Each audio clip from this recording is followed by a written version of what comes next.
Amém. Glória a Deus, querido. Você pode sentar. Eu quero já colocar aqui o nosso tema, o testemunho de Cristo. Quero começar essa mensagem lendo o texto que vai aparecer ali no telão, que é Mateus 24, versículo 14.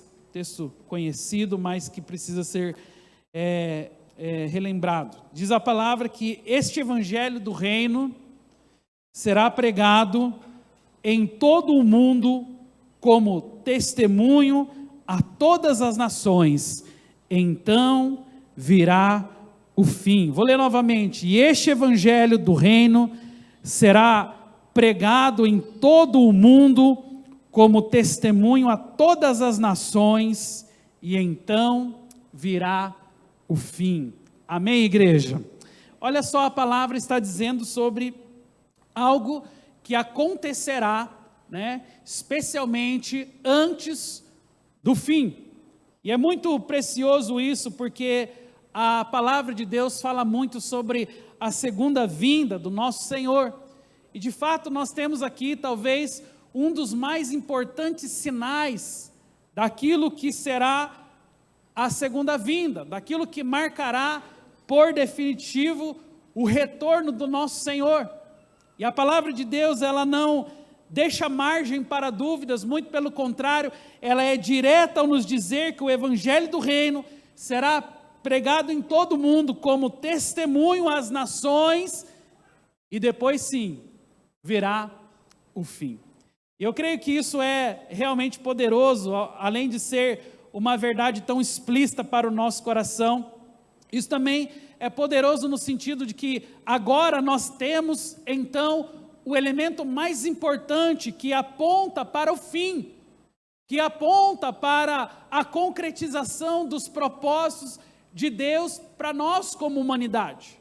Afinal de contas, quando se fala do fim, muitas vezes aquilo que nós ouvimos não passa às vezes de especulação, não passa muitas vezes de ideias, de imaginações, quando na verdade a palavra ela é pura, ela é simples e ela é clara a ponto de dizer que o maior sinal para a segunda vinda é a pregação do evangelho por todo o mundo, e a frase por si mesma já é a pregação, então vem o fim. E aqui nós entendemos que uma das primeiras coisas que precisam acontecer para que então a vida do Senhor, a vinda do Senhor seja um fato em nossas histórias, é que nós entendamos a importância da pregação da palavra. Eu sei que muitos de nós, talvez lá no início da nossa trajetória com Cristo, e é muito provável que você tenha experimentado assim algum tipo de chama, algum tipo de anseio, algum tipo de desejo por compartilhar o evangelho, por compartilhar a palavra de Deus. Mas é verdade também que muitos de nós começamos bem nessa tarefa. É verdade também que muitos de nós, por algum tempo da nossa vida, gastamos o nosso tempo, o nosso empenho, investimos nisso, mas depois alguns de nós desanimamos, depois alguns de nós nos acostumamos com a vida assim como ela é, e então deixamos com que essa chama tão preciosa, que é a chama do evangelho, pudesse ser transmitida através das nossas vidas. E quando nós olhamos para a palavra de Deus, nós temos apontamentos claros daquilo que define o mover de Deus na história. Nós temos apontamento claro daquilo que será a sua segunda vinda. E você lembra muito bem da visão que João em Apocalipse tem, Apocalipse capítulo 7, eu estou com esse texto aqui, onde a palavra diz que depois destas coisas, João tendo então essa visão da segunda vinda, ele diz, viu uma grande multidão, que ninguém podia enumerar, de todas as nações, tribos, povos e línguas, em pé, diante do trono, diante do Cordeiro, vestindo vestiduras brancas, nas palmas de suas mãos, e eles clamavam em grande voz, dizendo, ao nosso Deus, que se assenta no trono, e ao Cordeiro pertence a salvação. Mas eu destaquei para você ali algumas frases importantes, que é grande multidão. são nações, são tribos, são povos e são línguas. Veja, o Evangelho, ele é tão poderoso que ele não é algo apenas para mim e para a sua vida, mas ele é algo preparado para grandes multidões. E nós estamos aqui diante de um fato futuro, ou seja, de uma visão que João está tendo da segunda vinda. De uma visão que ele está tendo de um tempo futuro, quando ele diz, haverá grandes nações, povos, tribos, línguas, uma grande multidão. Ora, para que essa grande multidão, então, possa assim ser redimida, para que essa grande multidão possa então assim ter esse encontro com o Senhor um dia em sua história, caberá a mim, caberá a você, caberá às nossas vidas, assim como coube também às gerações passadas, aos irmãos, aos profetas, aos mártires pela fé, a todos aqueles que pagaram um preço, mas todos nós somos responsáveis para que um dia essa grande multidão se encontre com o Senhor. Isso faz nos pensar que talvez, por exemplo, vou fazer aqui algo que talvez nos mova a pensar um pouco mais sobre isso. Imagine que no meio dessa grande multidão estará uma pessoa que você falará de Cristo amanhã. Olha que extraordinário. Imagine que nessa grande multidão de nações, povos, tribos, línguas, junto com todo esse povo, estará também aquele coração que hoje você tem pago um preço pela vida dele, você tem orado por ele, você tem jejuado por ele, você tem aconselhado essa pessoa. Que extraordinário, meus irmãos, é saber que aquilo que Deus faz para que o reino dele seja concretizado, para que as promessas dele sejam estabelecidas, passam pelas nossas vidas, passam pelo nosso testemunho, porque estamos respaldados no testemunho de Cristo, e o testemunho de Cristo é o nosso maior exemplo daquilo que nós precisamos viver em vida. E o que é que o nosso Senhor fez em vida? Como Ele investiu o seu tempo?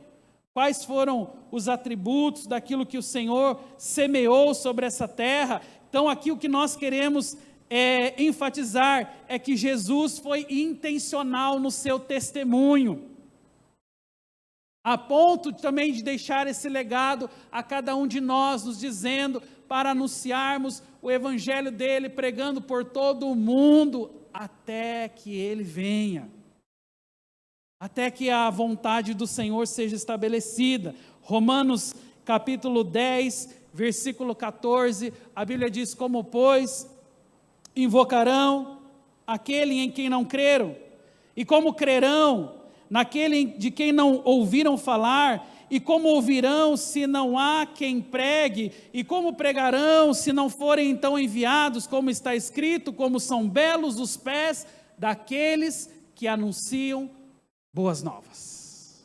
Essa é uma excelente pergunta. Como ouvirão se não há quem pregue? É importante nós pensarmos sobre isso, porque afinal de contas, Deus, pela sua graça, pela sua misericórdia, Ele olhou para mim e para a sua vida com muito amor, com muita paixão. E pela sua graça e misericórdia, Ele nos destinou exatamente para esta tarefa, que é a tarefa da proclamação do Evangelho. E você e eu, nós precisávamos realmente ter nesse momento, nos nossos corações, a confirmação de que essa é a melhor palavra que nós podemos receber nesse mês. Eu sou um proclamador do Evangelho, a palavra de Deus está em mim, está sobre o meu coração, eu tenho o privilégio de ser um portador da palavra de Deus.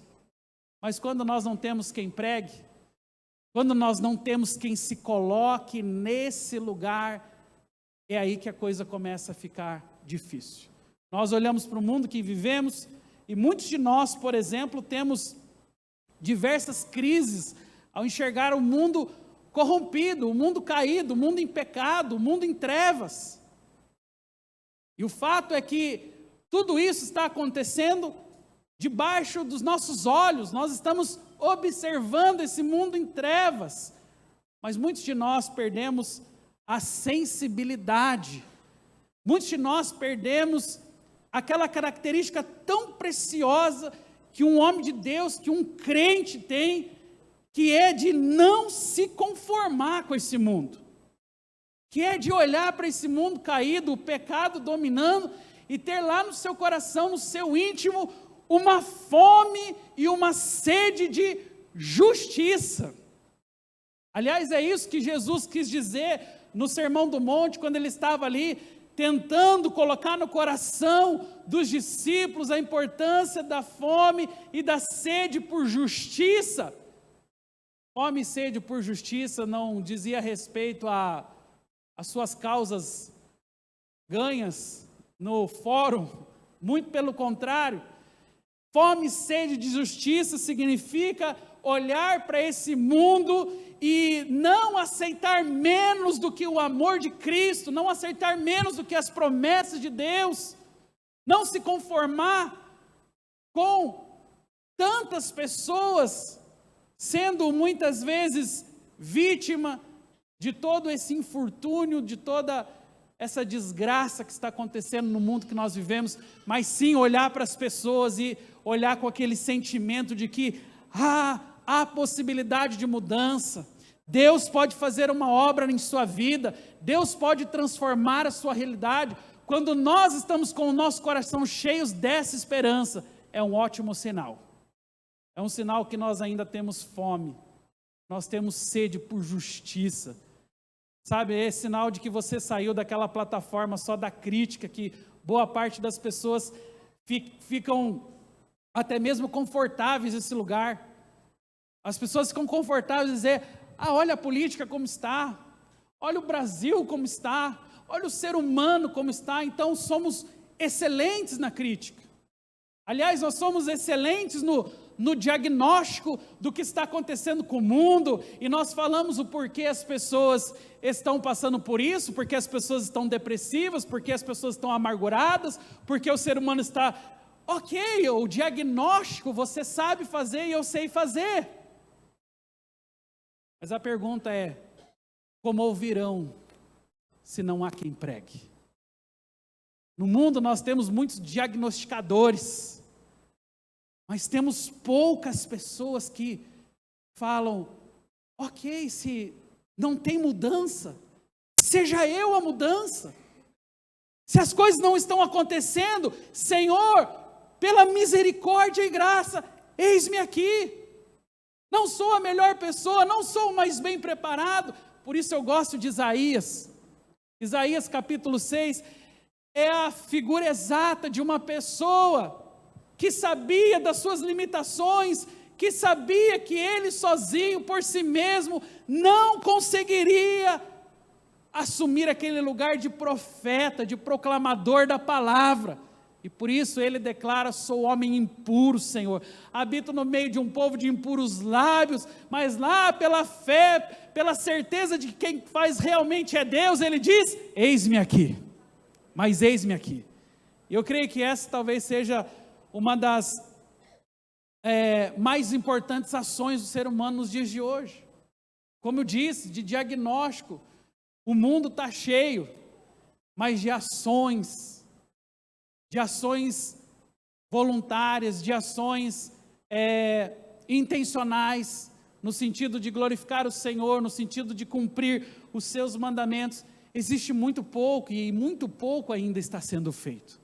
Nós queremos ver a promessa de Apocalipse, onde as nações, tribos, raças e povos se dobrarão ao Senhor, mas para que isso aconteça, nós precisamos nos levantar, amém, igreja?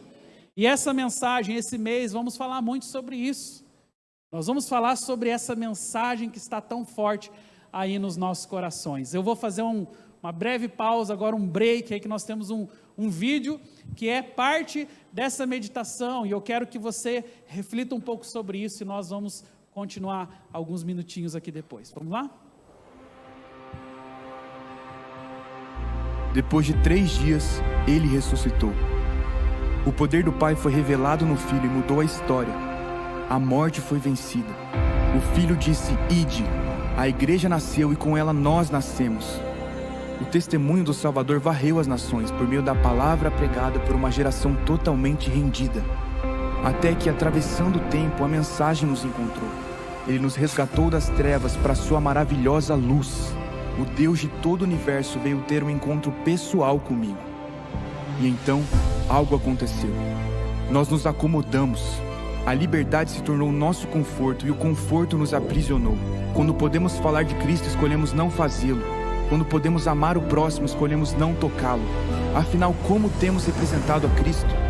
Dentre as suas últimas palavras, ele disse: façam discípulos. Jesus não veio para ser consumido.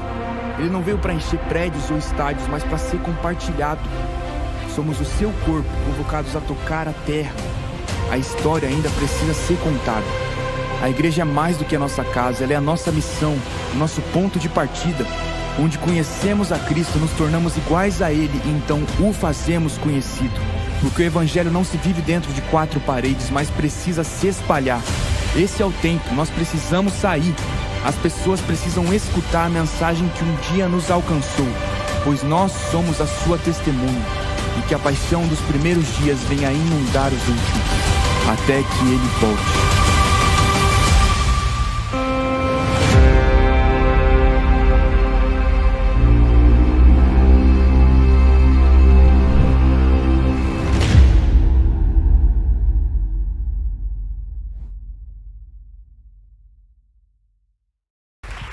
Amém.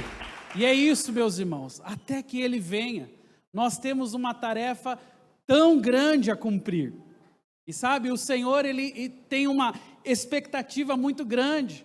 A palavra de Deus também diz isso em Romanos, que a ardente expectativa do Senhor anseia pela manifestação dos filhos. O Senhor está aguardando eu e você. Somos nós, a igreja do Senhor somos nós, a mudança do mundo somos nós, a transformação da realidade ao nosso redor passa pelas nossas vidas. Mas hoje ficou tão fácil viver o Evangelho. Como nós vimos no vídeo, fomos sugados pela liberdade que nós temos, então, sabe, começamos a viver para nós mesmos. E hoje é tão nítido isso, você consegue perceber que cada vez mais nos importamos menos, cada vez mais nos sensibilizamos menos, cada vez mais aquilo que é obscuro, cada vez mais aquilo que é trevas, cada vez mais a morte, cada vez mais os problemas, eles vão se tornando comuns para a nossa vida, de modo que perdemos a sensibilidade, de modo que enxergamos as pessoas sofrendo, enxergamos as pessoas sem Cristo, enxergamos a abundância do pecado sobre o mundo e pensamos, é assim mesmo. É assim mesmo. Eu quero dizer para você, nessa noite, como eu disse para a igreja também hoje, no nosso culto pela manhã, não é assim mesmo. O que Deus sonhou para a humanidade, Eclesiastes 7,14, a palavra é clara sobre isso. Deus criou o homem bom e reto, ou seja, o sonho de Deus para o homem é que ele vivesse em plenitude todas as suas promessas, mas é nesse mesmo texto que diz, mas o homem se meteu em muitas complicações. Fomos nós, não foi Deus.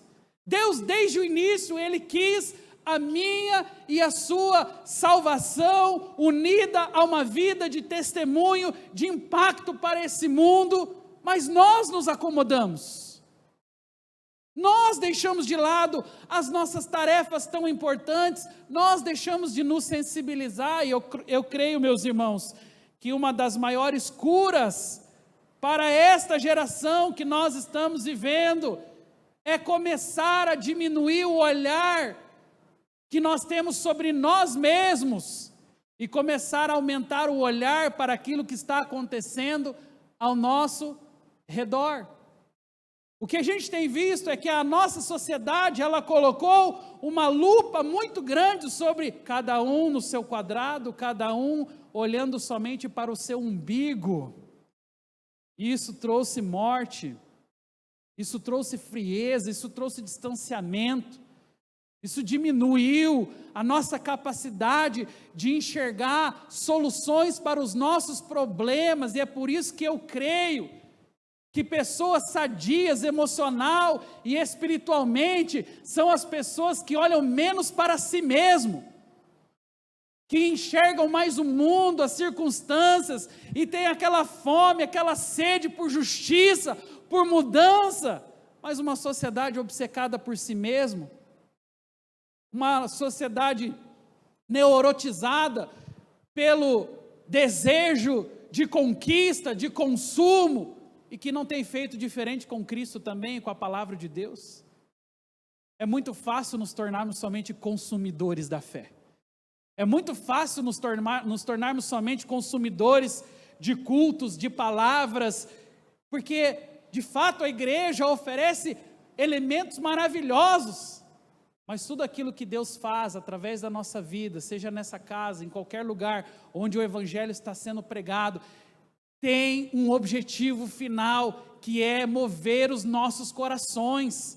Não é só te libertar, não é só te curar, não é só restaurar o seu casamento, não é só restaurar as suas finanças, não é só livrar você da depressão, é colocar em você um desejo legítimo por ganhar vidas para Jesus, por se impactar com essa geração e não aceitar o declínio das almas, não aceitar a escravidão que o pecado está causando na vida das pessoas. É para isso, mas é tão confortável para muitos de nós, e é por isso que nós precisamos entender quais foram os passos do nosso mestre, como ele se posicionou. Afinal foi tão pouco tempo aqui nessa terra, mas ele se posicionou e nos deixou um legado e uma história muito importante. Quero começar aqui por Lucas 17, que diz, interrogado pelos fariseus sobre quando viria o reino de Deus, Jesus respondeu: não vem o reino de Deus com visível aparência, nem dirão, ele aqui, ou lá está, porque o reino de Deus está dentro de vós. Isso é precioso. Jesus, ele não era um revolucionário político. Nós precisamos entender que havia uma especulação muito grande, quando Jesus virá, quando o Messias virá, mas toda essa especulação é porque eles estavam esperando alguém que pudesse redimir a Israel de toda aquela guerra, de toda aquela perseguição, de toda aquela luta que eles estavam travando contra os seus perseguidores. No final, o povo de Israel, na verdade, eles estavam esperando um rei com espada, eles estavam esperando uma cavalaria celestial, eles estavam esperando talvez um posicionamento bélico da igreja, quando em frente a Roma combateriam com o mal, e Jesus chega com uma proposta completamente diferente. Quando ele chega, ele surpreende a todos, porque o seu reino não era com espadas, no seu reino não havia armas de guerra, mas no seu reino havia uma proposta que era proclamar o amor, proclamar a promessa de Deus, e isso com certeza deve ter confundido muitas mentes, mas esse fato está registrado aqui. As pessoas estavam dizendo, ei-lo aqui, ei-lo ali, onde está o reino de Deus? O reino de Deus não vem com visível aparência, o reino de Deus, ele está dentro de vós. Então os fariseus, eles não entendiam essa resposta de Jesus, porque eles esperavam um reino natural, porque eles esperavam um grande exército, sabe? E essa mensagem, ela nos ajuda a nos despertarmos para a realidade do que realmente é o reino de Deus. Nunca foi sobre iniciar um tipo de revolução política, nunca foi sobre iniciar uma guerra, muito menos sobre Jesus vir aqui a esse mundo, buscar a sua igreja e nos levar para o céu. Não era sobre isso. Ao contrário disso, a essência da mensagem de Jesus era trazer o ambiente do céu para a terra. Está aqui o texto de Mateus 6 que comprova isso. A palavra diz, vocês ao orarem devem dizer, Pai nosso que estás nos céus, santificado seja o teu nome. Olha o que a palavra diz, venha o teu reino, seja feita a sua vontade, assim na terra como no céu. Diga comigo assim, venha o teu reino. sabe, essa é uma frase muito importante. Jesus não estava com o intuito de vir aqui buscar a sua igreja, resolver os problemas dela. E essa talvez seja a ideia imaginária de muitas pessoas sobre a segunda vinda. Porque tem muitas pessoas que estão angustiadas a esse ponto, de dizerem: Jesus vem logo, nos salva, nos tira desse lugar. Mas não é sobre isso. A segunda vinda do nosso Senhor tem muito mais a ver com o reino de Deus sendo implantado sobre essa terra, com as promessas dele sendo estabelecida, com a restauração de todas as coisas, do que daquele imaginário escapista do crente, da nossa atualidade, que é um crente muitas vezes acovardado, porque ele está com medo do mundo, ele está com medo do que está acontecendo ao seu redor, ele está pedindo desesperadamente: me tira daqui. E essa não era a proposta, está aqui claro: venha o teu reino, que seja aqui na terra, como é no céu. O nosso maior desafio, meus irmãos, é implantar nesse mundo a visão celestial, é implantar a cultura do céu na terra. Enquanto tem muita gente especulando e gastando toda a sua energia, pensando: quando eu vou morar no céu? Nós deveríamos estar pensando: como vamos implantar logo o reino de Deus nessa terra? Ele começou com Cristo. A implantação do reino começou com Cristo, mas não terminou. Essa tarefa é uma tarefa da igreja. E a igreja é você. A igreja sou eu. Cabe a nós nos posicionarmos com essa tarefa tão importante, implantar o reino de Deus sobre a terra. E a palavra evangelho, ela significa o que, irmãos? Você que conhece aí mais profundamente, o que significa evangelho? Ela é uma boa notícia. O evangelho são as boas novas do reino de Deus, ou seja, é a boa notícia. Nós precisamos declarar a boa notícia. E a boa notícia, diga comigo, a boa notícia é Cristo. Nós temos cantado isso, nós temos celebrado isso. Jesus é a boa notícia. Não tem nada que possa substituí-lo. Somente Ele pode trazer a transformação, e a boa notícia se encarnou, esteve entre nós, viveu, sofreu, padeceu na mão de perseguidores, mas ao final deixou o legado mais importante para a sua igreja. Mateus capítulo 28. Agora, portanto, ide, pregai o evangelho a toda criatura, batizando-os em nome do Pai, do Filho, do Espírito Santo. Aquele que crer e for batizado será salvo, aquele que não crer será condenado. Mateus capítulo 28, são as últimas palavras do nosso Senhor. Ele gastou a sua vida cumprindo o propósito que estava destinado a Ele, para que no final deixasse a tarefa mais importante para a igreja. Agora ide. Só que no coração de muitas pessoas está mais explícito: agora fique. Porque nós queremos ficar dentro da arca. A arca é confortável. A arca nos protege do mundo lá fora. Então nós fazemos da igreja um tipo de arca no qual nós nos escondemos aqui do perigo do mundo que está lá fora. Mas isso é salgar o mundo? Nós salgamos o mundo dentro de 4 paredes? Não. Nós salgamos o mundo quando o evangelho em nós está lá na empresa que nós trabalhamos. Nós salgamos o mundo quando o evangelho em nós está lá na nossa faculdade, no nosso trabalho, na nossa família, no nosso relacionamento com as pessoas. É assim que o sal salga. Aqui já tem sal demais. Aqui é o saleiro. Nós estamos no verdadeiro saleiro.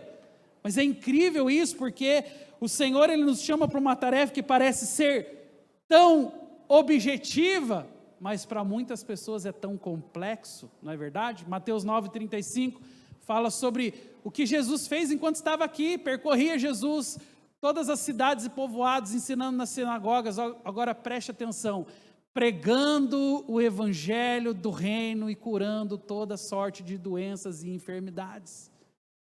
Isso faz parte daquilo que Jesus fazia. Nós não falamos que devemos copiar a Jesus? Não falamos o tempo todo que devemos seguir os passos do Mestre? Não falamos que Jesus é o nosso maior exemplo e tudo o que Ele fez nós também devemos fazer? Copiá-lo? Está aqui. Se você quer copiar Jesus, olha o modelo dele. Percorria Jesus cidades e povoados, ensinando nas sinagogas, pregando o evangelho do reino e curando toda sorte de doenças e enfermidades. Com o que Jesus gastava o seu tempo? Ou melhor dizendo, com o que, aonde Jesus investia o seu tempo? A resposta é, com pessoas. E eu creio que essa é a chave da cura para muita gente. Porque quando nós investimos o nosso tempo em pessoas, nós podemos ver o mover de Deus também em nossas vidas. Investir em pessoas não é esquecer de você, pelo contrário, é se colocar no lugar certo do chamado de Deus para a sua vida. Um outro versículo que fala o mesmo, só que em outras palavras, Lucas 8:1 diz: aconteceu depois disso que andava Jesus de cidade em cidade, de aldeia em aldeia, pregando, anunciando o evangelho do reino de Deus, e os 12 iam com ele.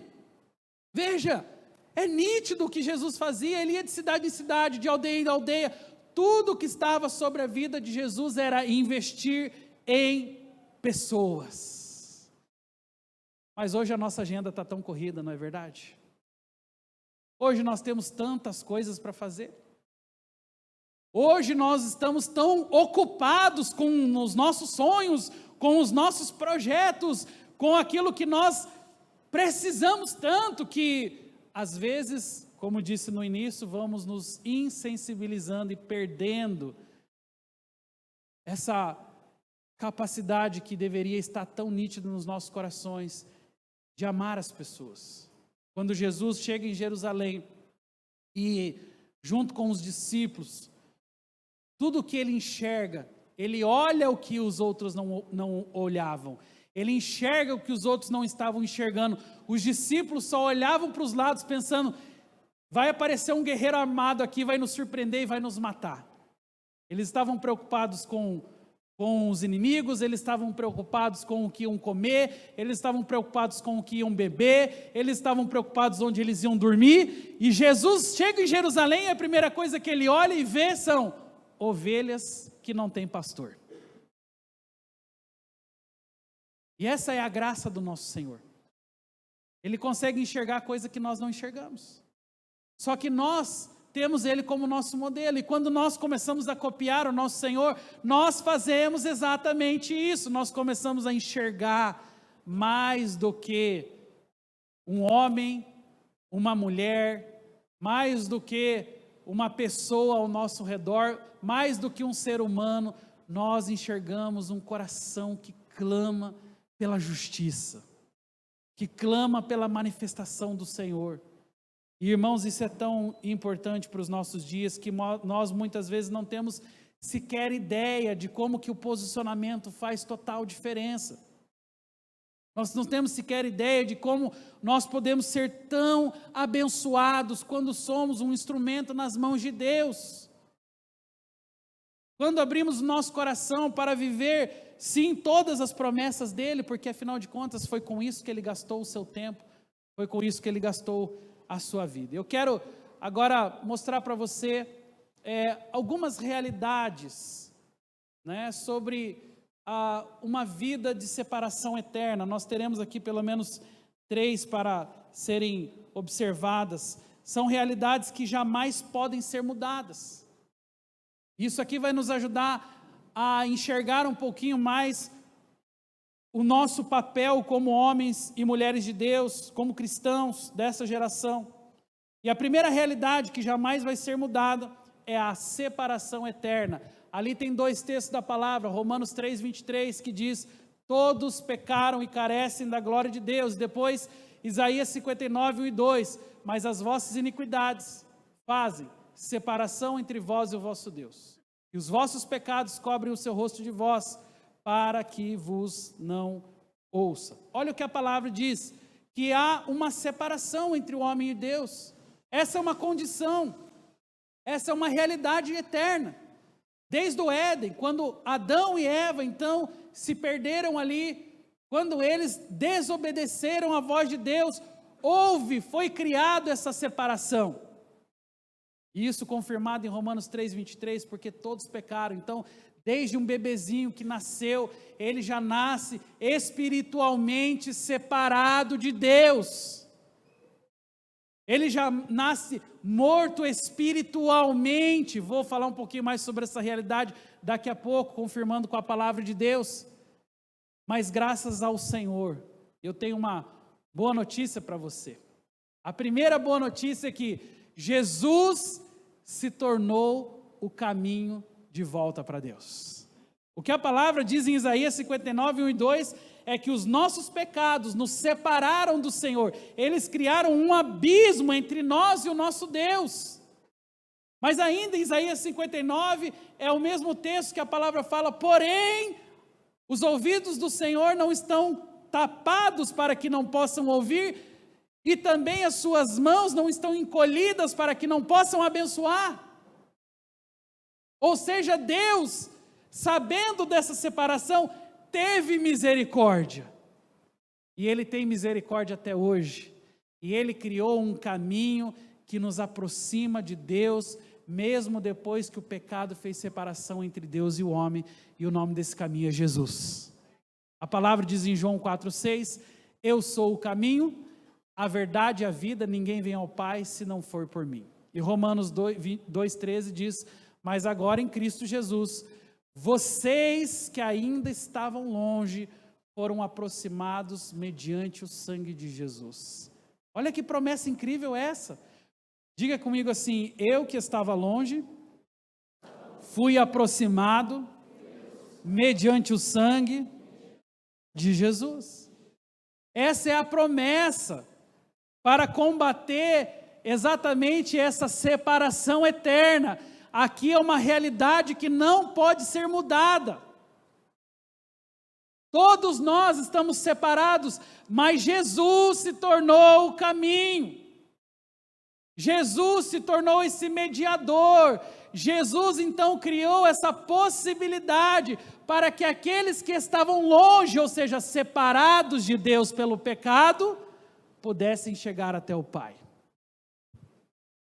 E essa mensagem, ela é talvez a mensagem mais explícita da palavra de Deus, mas tão necessária para os nossos dias.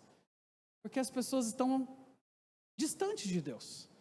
E elas acham que isso é uma condicional para a sua vida. Elas estão vivendo na realidade do pecado, porque elas acham que é impossível viver as promessas de Deus. Elas acham que é impossível viver ao lado do Senhor. Elas acham que é impossível cumprir a palavra de Deus, e não é.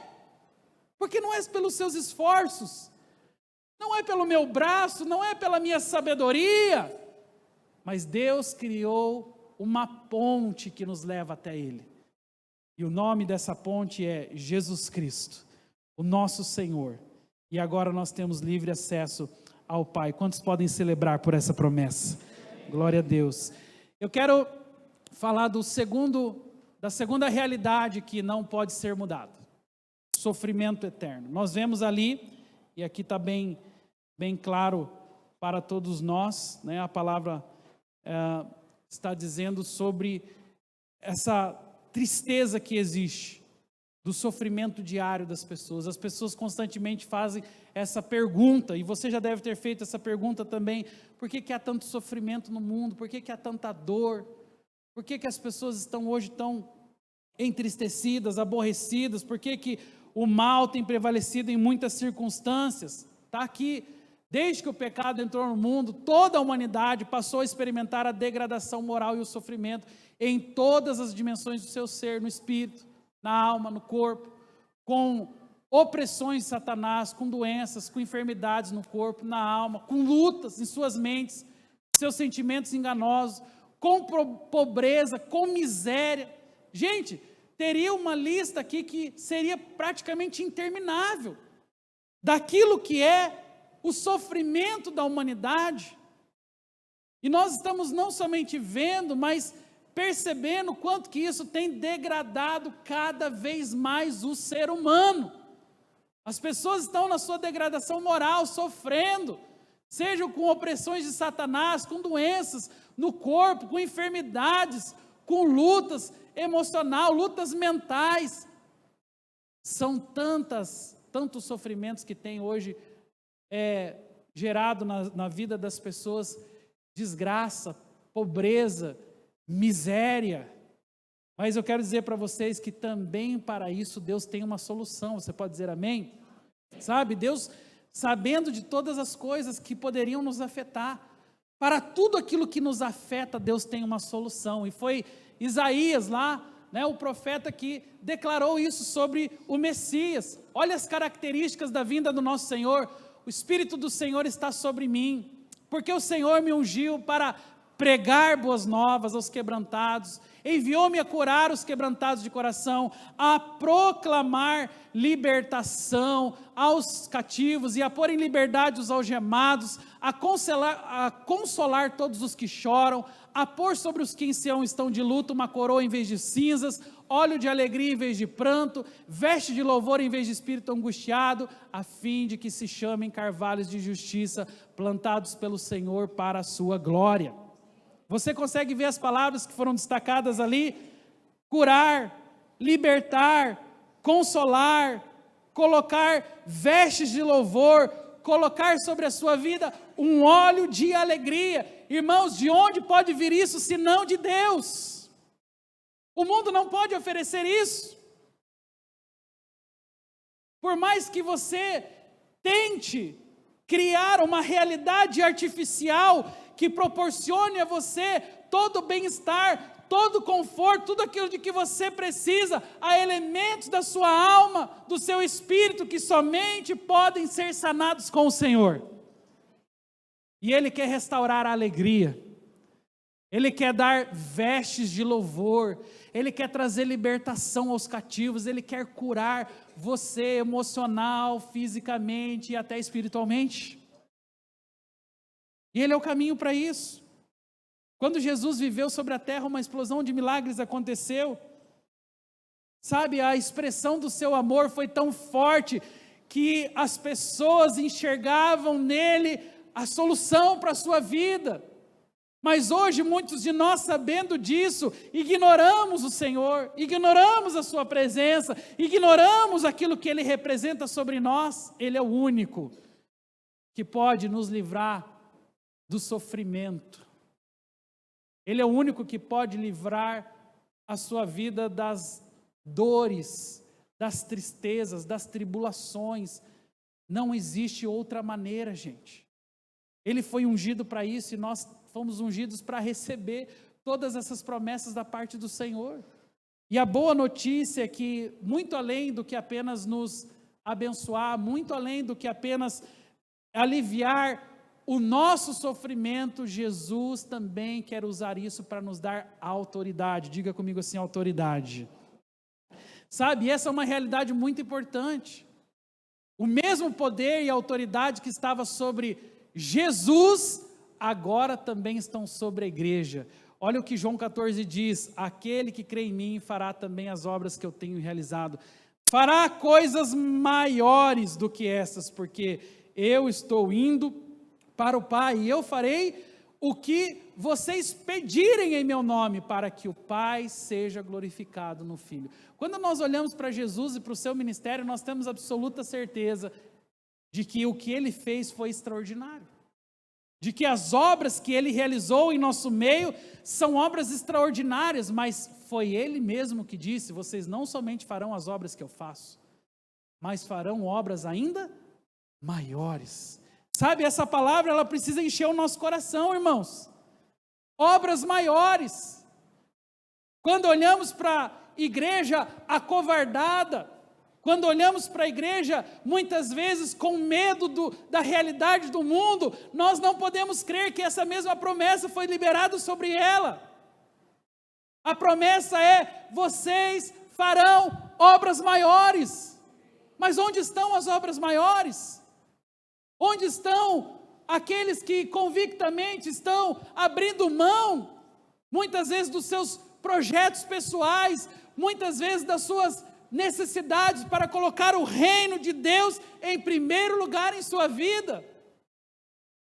O que nós temos visto são desejos maiores sobre os nossos corações, anseios maiores, mas não por Deus, não pela promessa, não por aquilo que o Senhor sonhou a respeito da nossa vida, mas por meras conquistas materiais, por meros resultados passageiros, por mera satisfação do nosso ego e não da vontade de Deus, para que essa realidade se cumpra em nossas vidas, meus irmãos. É necessário muito mais do que frequentar uma igreja. É necessário muito mais do que se conhecer ou se pronunciar como um cristão, como um evangélico, como um crente. É necessário renúncia. É necessário fazer a nossa carne morrer para que o Senhor possa viver em nossas vidas. E é por isso que esse ponto da palavra faz afunilar o evangelho para muitas pessoas, porque nós queremos viver a promessa, mas não queremos viver o processo que nos leva à promessa. E o processo é o processo da renúncia, é o processo da entrega, é o processo do reconhecimento da nossa natureza carnal caída, de que pelo nosso próprio braço, de que pela nossa própria força, nada é possível. Mas se colocar nesse lugar de dependência, para que as obras maiores sejam concretizadas na vida da igreja, é algo extraordinário. E isso é tão prático, irmãos. É tão prático que muitas vezes a gente perde até mesmo a referência. Eu estava falando hoje de manhã que não é por falta de ousadia, não é por falta de fé, mas às vezes alguém do meu lado fala, eu estou com dor de cabeça. E na hora me vem, eu tenho aqui uma dipirona. Quer uma dipirona? Mas Deus muitas vezes estava querendo provocar em mim fé suficiente para falar, ei, vem cá, eu vou colocar a mão sobre a sua cabeça e você vai ser curado. Eu estou aqui confessando o que acontece comigo no dia a dia.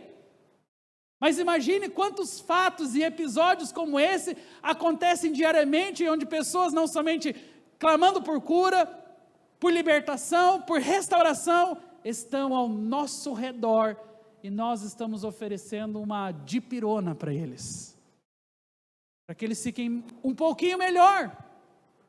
Nós não queremos matar o mal na raiz, nós não queremos eliminar, nós não queremos libertá-los, nós queremos só aliviar um pouquinho a dor das pessoas. Mas o nosso chamado não é para aliviar um pouquinho a dor, o nosso chamado é para libertá-los, amém? O nosso chamado é para curá-los, o nosso chamado é para colocar a mão sobre enfermos, sobre endemoniados, o nosso chamado é para ir e pregar o evangelho a todas as pessoas. Isso exige de nós uma posição firme, isso exige de nós uma postura que, como eu disse, vai além da nossa postura de frequentar a igreja, vai além da importância de você estar reunido com pessoas da igreja. Nós precisamos vencer a nós mesmos, vencer a nossa carne, vencer os nossos desejos, vencer os nossos estímulos carnais que muitas vezes nos deixam tão aquém do chamado que Deus sonhou para a nossa vida. Eu falei também hoje de manhã, lembrando do testemunho que a Gabi falou sobre aquela mulher que ela foi visitar, e aí naquele ambiente ali, onde eles estavam evangelizando e falando do amor de Jesus, eles tinham o desafio de conversar com as pessoas, apresentar Jesus às pessoas, e quando a Gabi falou para aquela mulher, você conhece Jesus? E ela respondeu, não conheço Jesus. A Gabi disse que se surpreendeu, mas como assim? Nós estamos aqui, né, num lugar onde tem tantas igrejas, onde o evangelho é tão anunciado, como assim existe alguém aqui que não conhece Jesus? E eu até falei que essa mulher, na verdade, ela foi sincera em dizer que não conhece Jesus, então, ok, se ela realmente não conhece Jesus, a graça vai chegar sobre a vida dela, o amor do Senhor pode ampará-la, ela pode ter um impacto com a palavra de Deus. O que nos preocupa não são as pessoas que dizem não conheço Jesus. O que nos preocupa são as pessoas que dizem: eu conheço Jesus, mas nunca fazem aquilo que Jesus mandou fazer. Pessoas que se declaram cristãs, pessoas que se declaram evangélicas, mas desobedecem a palavra. Elas têm uma autofilosofia, elas têm uma ideia de que, eu acho que tem que ser assim. E as pessoas usam muito esse tipo de expressão, também não precisa ser assim, radical. No final das contas, irmãos, tudo que alguém que fala isso está querendo no final é aliviar um pouquinho sua barra. Porque sabemos que a palavra refina as nossas vidas. De que andar em obediência é um ato de amor ao Senhor e também de sacrifício. Mas constantemente não queremos isso. A vida é tão confortável, aliás, nós lutamos pelo conforto. Nós lutamos para ficar num lugar mais confortável. E é por isso que o Evangelho afunila as nossas vidas. É por isso que o Evangelho peneira o crente. É por isso que a palavra de Deus, ela gera desconforto no nosso ninho, e tem que gerar mesmo. Porque tudo que o Senhor deseja é que nós vivamos ativamente os seus sonhos aqui nessa terra. Mas nada disso acontecerá com um espírito altivo, com um coração que não se inclina para ouvir a voz de Deus, com alguém que está vivendo, como eu disse, a sua autofilosofia, os seus gostos, os seus desejos, e se esqueceu da vontade do Senhor.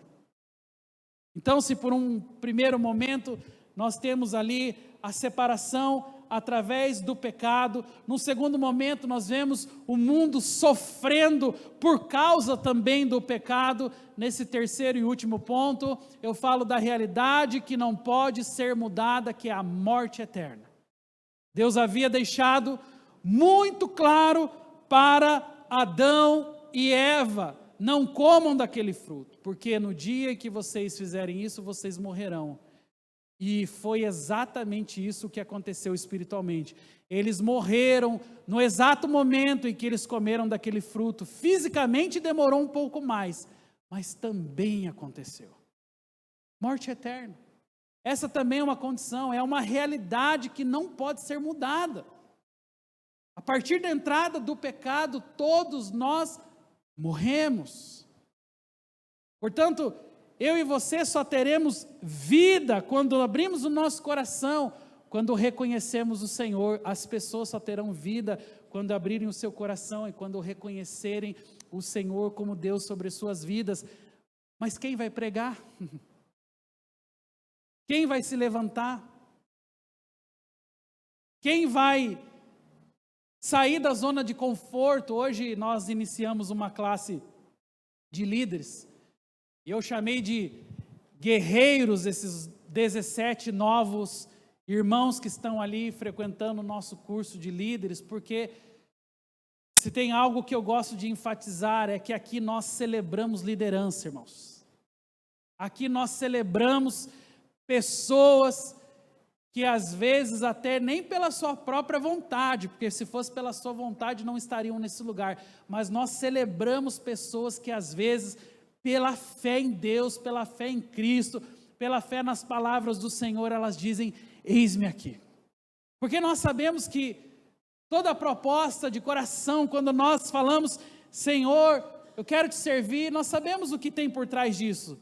Lutas, sofrimentos, desafios, todos nós enfrentaremos. Mas como é nobre, assim como a palavra diz, como são belos os pés daqueles que anunciam boas notícias. Há de ser recompensado. Eu louvo a Deus porque na nossa casa aqui nós temos dezenas e dezenas de líderes de célula, nós temos dezenas de anfitriões. Eu sou tão grato a Deus porque eu fico imaginando, né, quantos aspirador de pó não ligam na terça, na quinta, na sexta. Quantos homens e mulheres dessa casa, sabe, tem aquela correria ali, muitas vezes, para poder servir o irmão, para que o irmão possa chegar lá em sua casa, receber um conselho, receber uma oração, ser ministrado através da palavra do Senhor. Gente, em dias onde as pessoas somente pensam nelas, um líder tem que ser celebrado, um anfitrião tem que ser celebrado. Em dias onde as pessoas estão atrás somente das suas necessidades, quando alguém fala, eu vou abrir mão de um dia da minha semana para poder ministrar a palavra de Deus, eu vou abrir mão de outro dia também para poder aconselhar aquela pessoa, isso é maravilhoso. Eu digo, isso é um milagre, isso é um milagre, e é por isso que aqui nós celebramos líderes, amém? Louve ao Senhor por isso, glória a Deus, aleluia.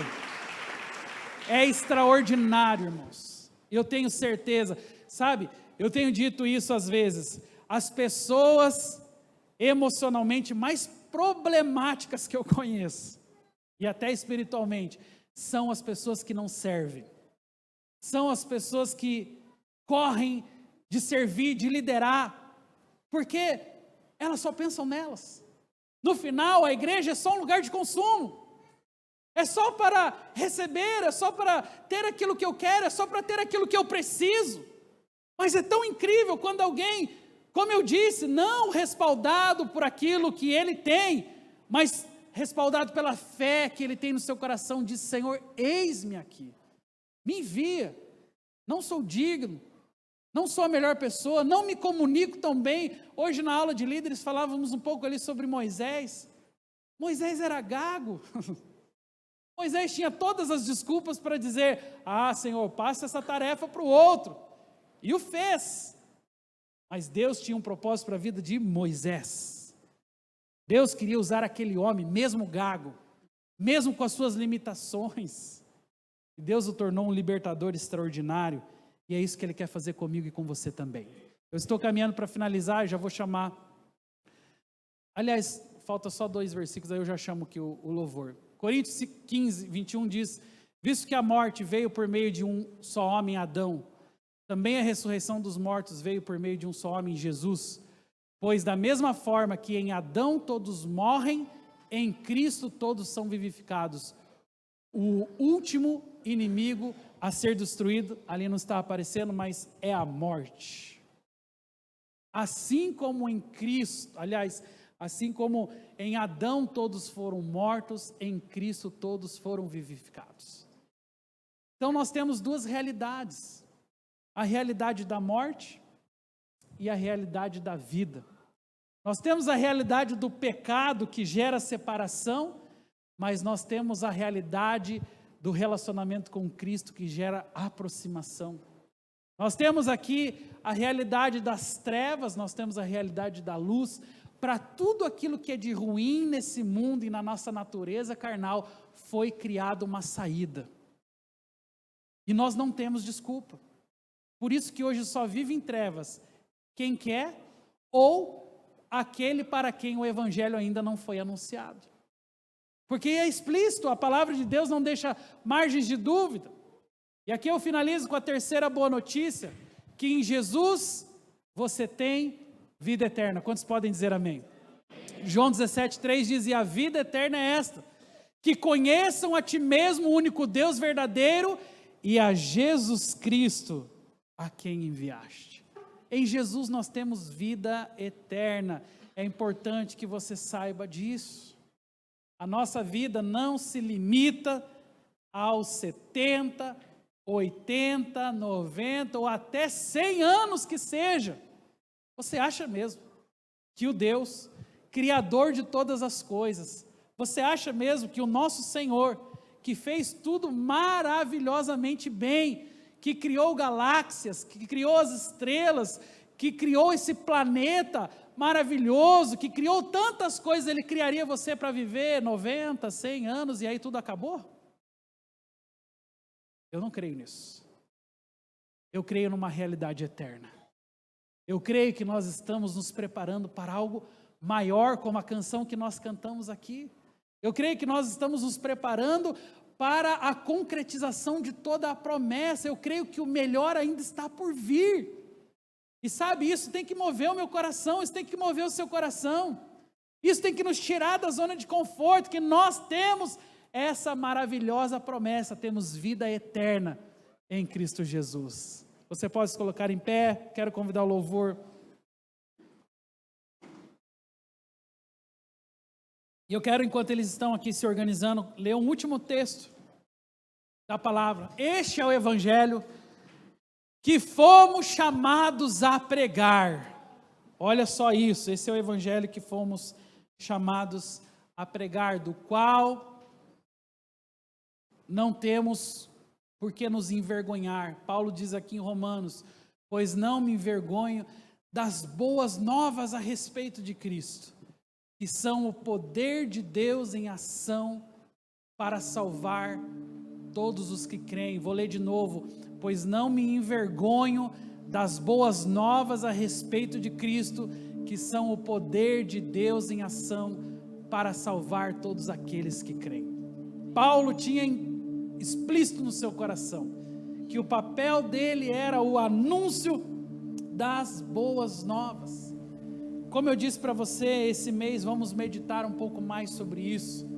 Não somente nós, mas todas as igrejas aliançadas estamos meditando sobre isso. Eu quero dizer para você de uma primeira impressão que Deus colocou no meu coração quando eu estava estudando a palavra, quando eu estava indo de encontro a esses versículos da Bíblia.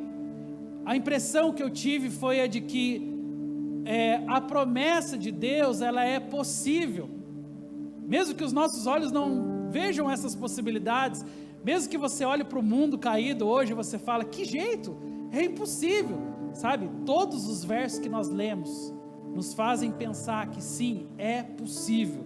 Deus pode fazer uma transformação nesse mundo, mas tudo começa em nós, principalmente na igreja. Sabe, Deus me mostrava pessoas absorvidas pelos seus próprios anseios e desejos.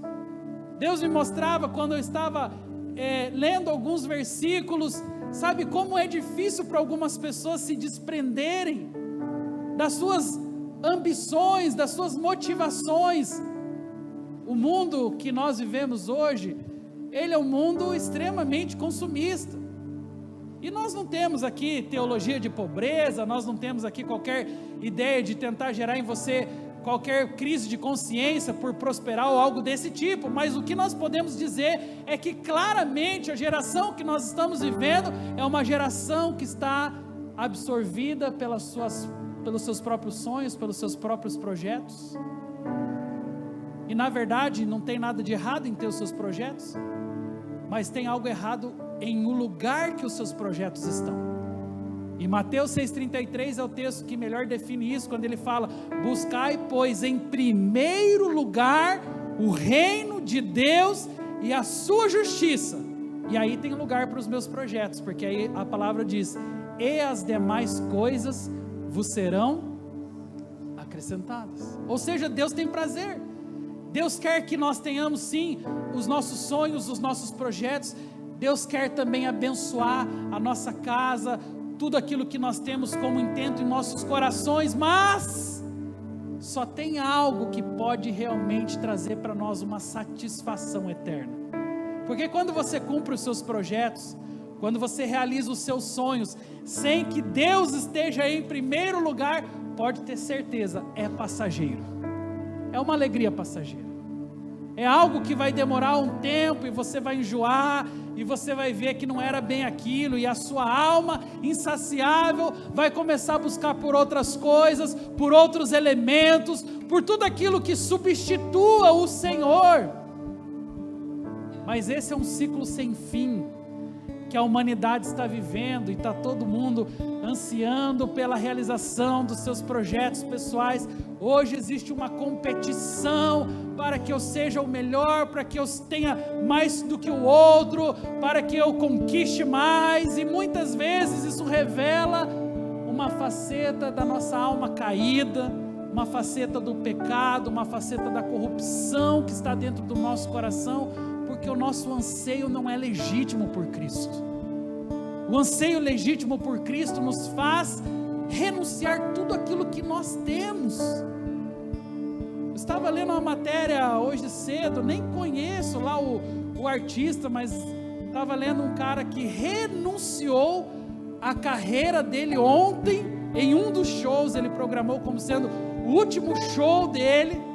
Não conheço, sei quem é.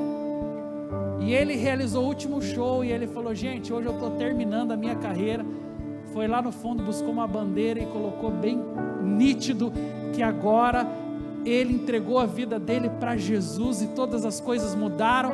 E daí eu fui ler uma outra matéria depois, eu vi que esse cara, além de no dia de ontem encerrar a sua carreira, que estava no auge da sua carreira, ainda essa outra matéria fala o tanto de multa contratual que ele vai ter que pagar por ter encerrado a sua carreira ali, porque ele já tinha vários shows no Brasil marcado, ele já tinha muitos lugares de apresentação, e essa posição dele vai trazer um prejuízo financeiro muito grande, mas o nome de Jesus brilhou sobre a vida dele.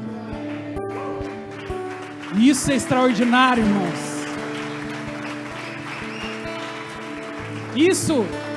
Isso é viver aquilo que nós cantamos aqui, perdendo tudo por amor e com alegria, porque há pessoas que cantam isso, mas não estão perdendo com alegria, porque nós podemos na hora da emoção cantar, mas o que revela o nosso compromisso com o Senhor, são as coisas que nós abandonamos pelo nome dEle.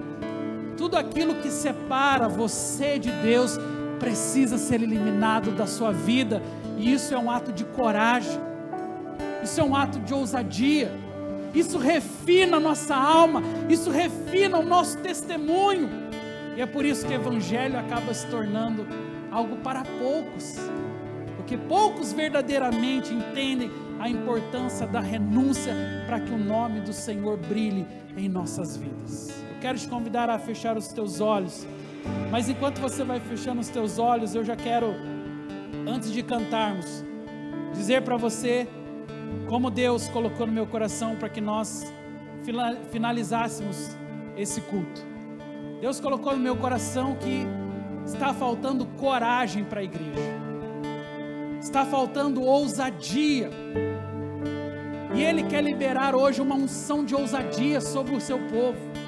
Deus quer liberar hoje uma unção de coragem sobre você, para que aquilo que te prende, para que aquilo que hoje, impede o fluir, o agir do Espírito Santo em sua vida, para que aquilo que impede a plenitude de Deus possa cessar nessa noite. Haja uma aliança, haja um compromisso verdadeiro, legítimo do seu coração, não somente sobre frequentar uma igreja, não é sobre ter uma religião, é sobre ter Cristo no seu coração, é sobre se alinhar com a vontade dEle. E eu quero, enquanto essa canção vai ser entoada, enquanto nós estaremos aqui cantando ao Senhor, já começa aí falando com Deus, começa sondando a sua alma, mas eu quero que você que quer receber uma porção de ousadia, eu quero que você que quer receber uma porção de coragem, eu quero que você que deseja hoje ser ungido para algo maior que Deus quer fazer em sua vida, você poderá sair do seu lugar. Enquanto estaremos aqui cantando, nós vamos orar por você em nome de Jesus. Aleluia, Pai. A atmosfera já mudou,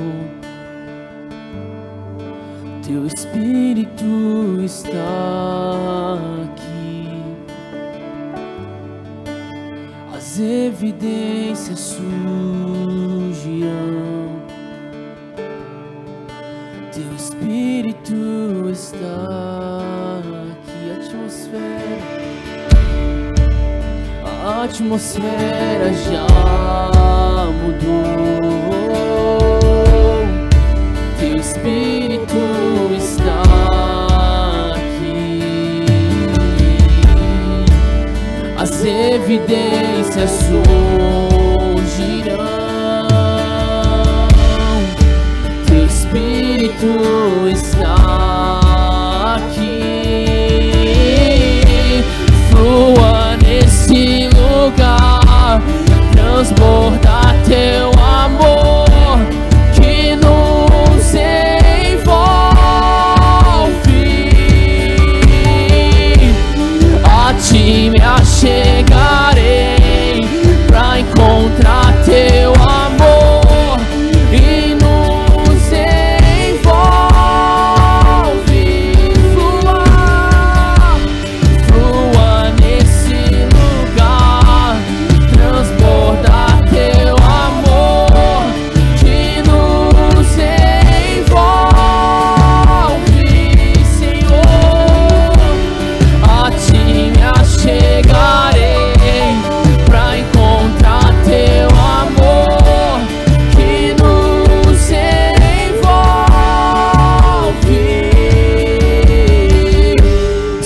Espírito de Deus, vem sobre nós, te desejamos.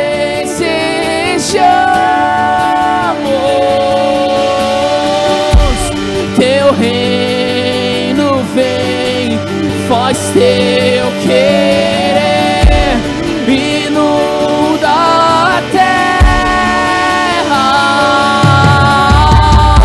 Espírito de Deus, vem sobre nós, te desejamos. Mais que tudo, teu reino vem, faz teu querer, inunda a terra. Espírito de Deus, vem sobre nós, te desejamos.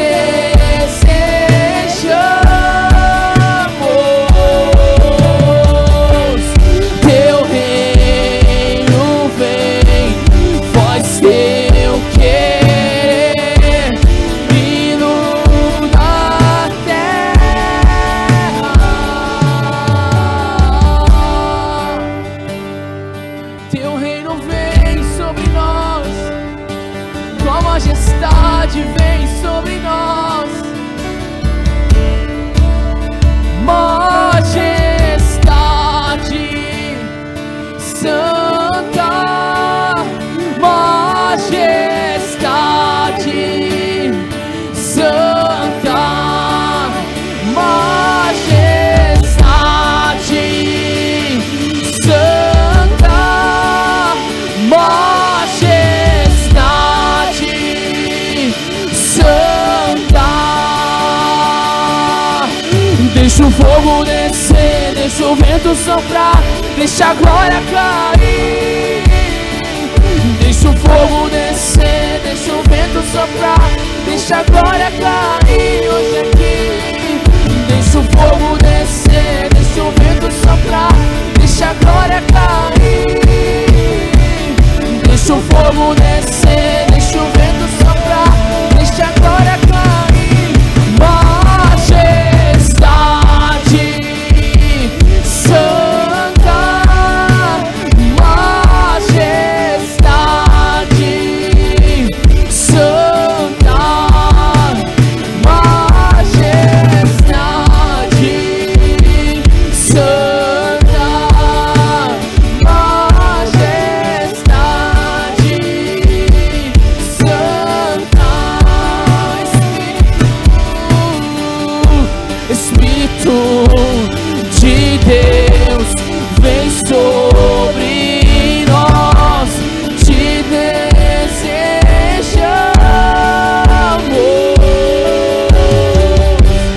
Teu reino vem, faz teu querer, inunda a terra. Flua nesse lugar, transborda teu amor que nos envolve.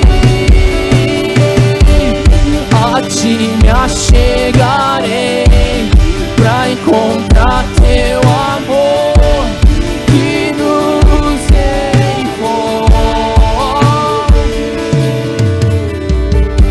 Espírito de Deus, vem sobre nós, te desejamos.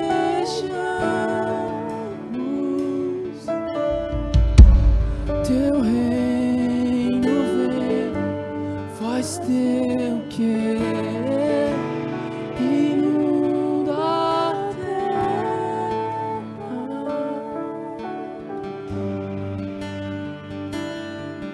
Ah, Senhor, como é precioso esse lugar na tua presença. Como é precioso, Senhor, nos encontrarmos em Ti. Como é precioso saber que todas as respostas para as inquietações até mais profundas da nossa alma estão em Ti. O Senhor nos completa, o Senhor nos sacia, o Senhor nos permite viver debaixo de uma atmosfera de milagres, mesmo quando tudo ao nosso redor parece estar difícil. É o Senhor quem acalma a tempestade do nosso coração, é o Senhor quem alivia as angústias e os sofrimentos da nossa alma. É o Senhor que alimenta, é o Senhor que mata a nossa sede, é o Senhor que enche o nosso coração e nos torna de novo vigorosos em Ti. E mesmo quando já buscamos todas as respostas, e mesmo quando muitas vezes já percorremos todos os caminhos, todas as vezes que sonhamos, todas as vezes que projetamos, nós voltamos para o mesmo lugar, o único lugar que pode saciar as nossas almas, aos pés de Cristo Jesus. E é aqui, Senhor, que nós nos encontramos. É aos Seus pés, Senhor, que a nossa alma é saciada. É aos Seus pés que a nossa sede é matada, Senhor.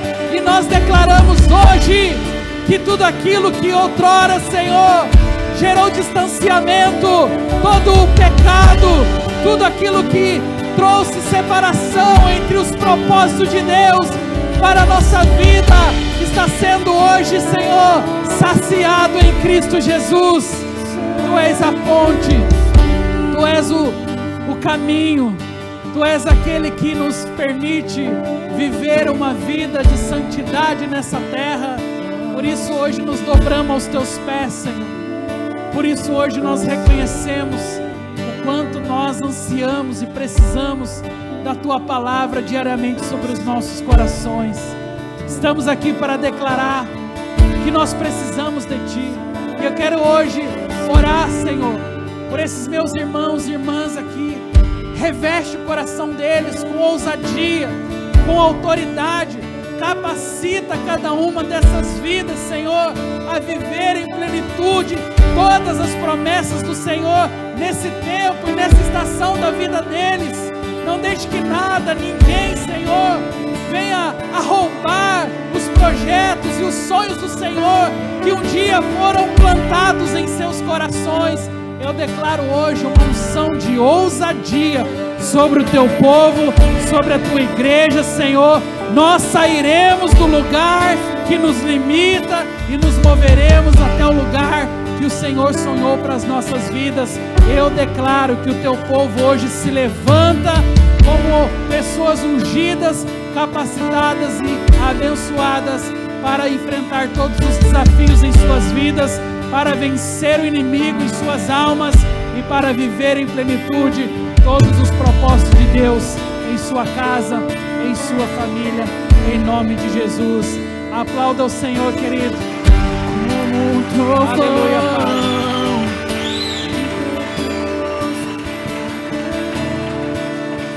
Eu quero ainda lançar um desafio para você antes da gente terminar. No meu momento de oração, Deus colocava fortemente ousadia, ousadia e ousadia. E essa talvez não seja, talvez a minha melhor característica no que diz respeito à personalidade. Por muitas vezes a timidez me atrapalhou no sentido de proclamar aquilo que Deus tanto sonhou. Mas depois de um tempo eu pude ver como que Deus, apesar da minha personalidade, pode me usar. E assim eu creio que acontece com a minha e com a sua vida também. Eu quero profetizar que essa semana você vai ter ousadia da parte de Deus. Você vai vencer até a sua personalidade, talvez a sua vergonha, a sua timidez. E as pessoas que passarem por perto de você, elas ouvirão sobre Jesus. Você será um instrumento nas mãos do Senhor. E eu quero declarar e ao mesmo tempo desafiar você a essa grande missão. Quem pregará? Quem se colocará no lugar? Quem se colocará na brecha? Como eles ouvirão se não há quem pregue? Deus ungiu você para essa grande tarefa. E nós faremos hoje e até a volta do nosso Senhor. Você pode aplaudir o Senhor mais uma vez? Aleluia!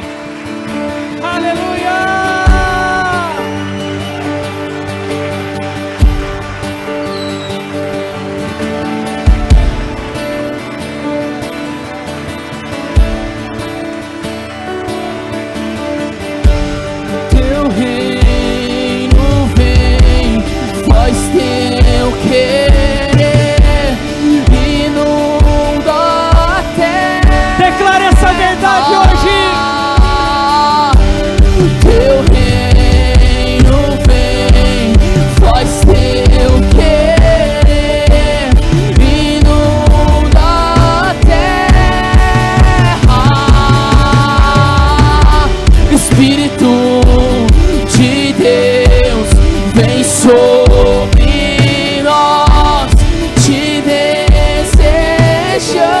Nós desejamos a Ti, Espírito, vem sobre nós.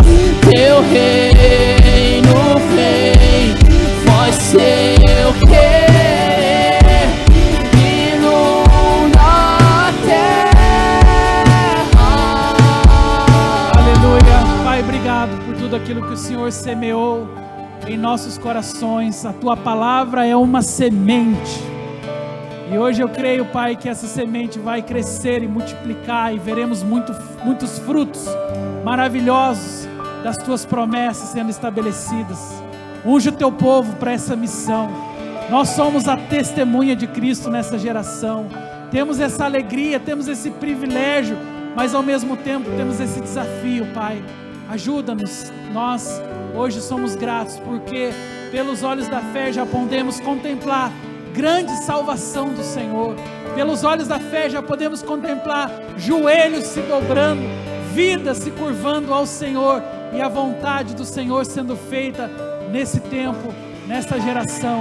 Obrigado por essa noite tão especial. Agora unge o Teu povo para uma semana abençoada, Pai. Unge o Teu povo para uma semana cheia da presença de Deus, que nem um dia da semana eles esqueçam. O Senhor está com eles, o Senhor está provendo, o Senhor está abençoando. Somos tão gratos, Senhor. Obrigado por essa noite. Em nome de Jesus, aplauda mais uma vez o Senhor. Glória a Deus. Aleluia. O Senhor é glorificado, o Senhor é exaltado em nossas vidas. Amém. Amém, querido. Dá um abraço em quem está perto de você. Vai na bênção, vai na paz. Uma boa semana em nome de Jesus.